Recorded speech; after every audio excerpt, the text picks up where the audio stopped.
আসসালামু আলাইকুম, কেমন আছেন সবাই? অনেকদিন পর ফিরে আসলাম এক প্রাণবন্ত ট্যুরের ছোট গল্প নিয়ে।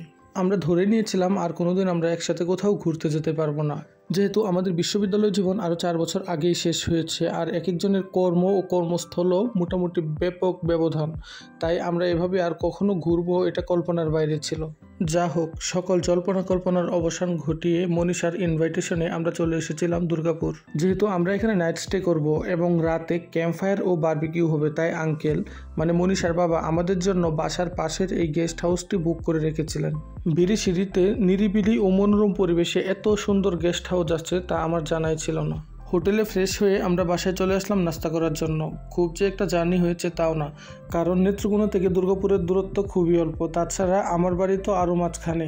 অম্বিকা বাগেরহাট থেকে আগে নেত্রকোনা চলে এসেছিল, সঞ্চিতা ঢাকা থেকে নেত্রকোনায় আসলো এবং মমি মদন থেকে নেত্রকোনায় এসে 3 জন একসাথে হয়ে চলে আসলো ডেউটুকুন ঘাটে। আর এই ডেউটুকুন ঘাট থেকে খুব সহজে আমরা চলে আসলাম বিড়িশিড়ি থেকে রওনা করার সময় আমাদের সাথে জয়েন হলো আমাদের বন্ধু রিয়াদ। সে সরাসরি ময়মনসিংহ থেকে চলে এসেছে। আর আমরা সারাদিন ঘোরার জন্য আঙ্কেল আগে থেকে একটি অটো রিজার্ভ করে রেখেছিল, যেন আমাদেরকে বিভিন্ন দর্শনীয় স্থানগুলো খুব ভালোভাবে ঘুরে দেখাতে পারে। প্রথমেই আমরা চলে আসলাম নেত্রকোনার জনপ্রিয় ভ্রমণ স্পট চীনামাটির পাহাড়, এবং এটি বাংলাদেশের একমাত্র চীনামাটির পাহাড়।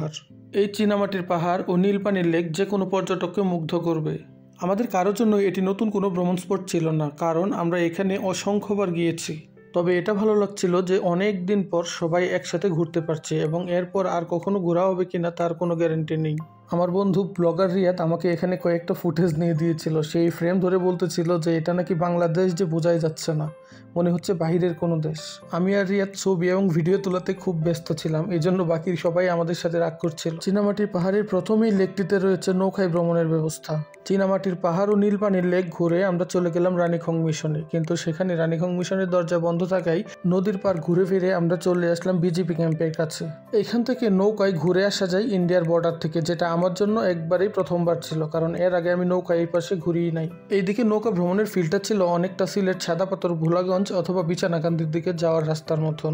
যদিও তুলনা করা চলে না, কিন্তু এত স্বচ্ছ পানি, নিচের মাছ দেখা যাচ্ছিল এবং ওই পাশের পাহাড়, সব মিলে চমৎকার লাগছিল সবকিছু। প্রথমবারের মতো নেত্রকোনার একটা জায়গায় এক্সপ্লোর করতে এসেছি। আসলে অনেকবার আসা হয়েছে, কিন্তু এই সমস্যার নদীর মাঝখানে এভাবে আর নামা হয়নি বা এই নদীতে নৌকায় ঘোরা হয়নি। এটা পুরো একটা সিলেট সাইডের ফিল্ড, যেখানে আমরা এখন দাঁড়িয়েছি একবারে বর্ডার, যে আমার সামনেই আছে ইন্ডিয়া আর আমি আছি বাংলাদেশে। আমরা এখন যে নদীতে আছি ওই নদীর নাম হচ্ছে সোমেশ্বরী, আর এই যে পাহাড় দেখা যাচ্ছে এগুলাই হচ্ছে ইন্ডিয়া, এই পাশটা হচ্ছে ইন্ডিয়া। আমরা এখন আছি ঠিক বাংলাদেশে, আর এই যে নদীর মাঝখানে এতটুকু মাত্র পানি, আর আমাদের নৌকা হচ্ছে এইটা, এই নৌকায় আমরা এসেছি। আর এই যে আমরা সবাই এখন রিয়াদ আর আমি মিলে এই সময় সরি নদীর মাঝখানে একটু ভংচং ভিডিও বানাইতেছিলাম আর প্রচুর ছবি তুলেছিলাম। ভাবের দেশে থাকো কন্যা গো কন্যা, ভাবের দেশে বাড়ি, ভাবের দেশে থাকো কন্যা গো কন্যা, ভাবের দেশে বাড়ি, আমারে বানাই বানি তোমার প্রেমেরও কাহিনী। আচ্ছা, গান তো শুনলেন, এখন বলেন তো সে কে? সে আর কেউ না, সে হচ্ছে কোক স্টুডিও বাংলার জনপ্রিয় কণ্ঠশিল্পী অনিমেষ রায়, যে হচ্ছে আমাদেরই বন্ধু। আমাদের বিশ্ববিদ্যালয় থেকে মিউজিক ডিপার্টমেন্টে পড়েছে, এবং সে চীনামাটির পাহাড়ে আমাদের সাথে অ্যাড হয়ে সারা দিন এবং রাতব্যাপী আমাদের সাথেই ছিল।